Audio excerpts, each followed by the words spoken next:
And joining us now, News Nation senior national security contributor, Lieutenant General Richard Newton. It is somber news, but we appreciate you being here. Thank you. Good afternoon, Natasha. Somber indeed. This is a tough day for Fort Wainwright, but also for our men and women in uniform. Certainly. And we know the weather was good in that report. You have actually flown this area. What can you tell us about it? Well, the area is in between Fairbanks and Anchorage, Alaska. There's some training areas there, training ranges, if you will.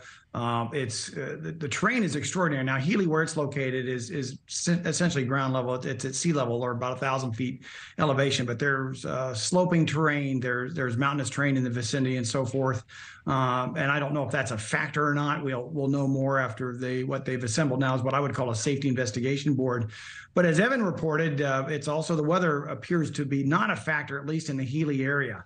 And so, but they'll take every effort to understand what really the core responsibility of this crash is. But it's a vital area for us in terms of training, not only for the Army but for the Air Force as well. Indeed.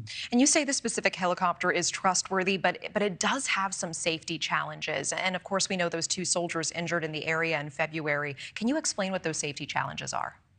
Well, the safety record, it's not unblemished. Now, the Apache, the AH-64 is a workhorse. It's been in the United States Army inventory since 1986. It's also been sold through foreign military sales to other nations such as Japan and Greece, Israel, and others. But it's been very effective in combat in the Persian Gulf in the early 90s and also in Iraq and Afghanistan. But it has had some challenges.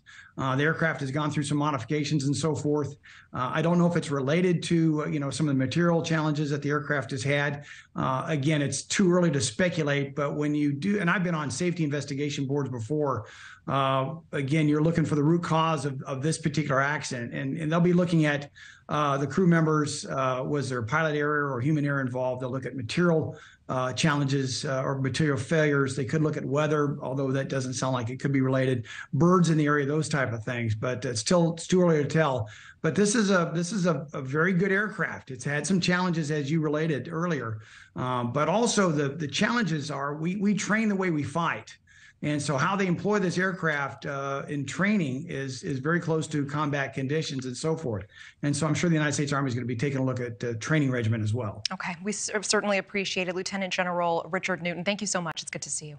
Thank you for watching. Go to newsnationnow.com to find News Nation on your television provider. And don't forget to click the red subscribe button below to get more of News Nation's fact-driven, unbiased coverage.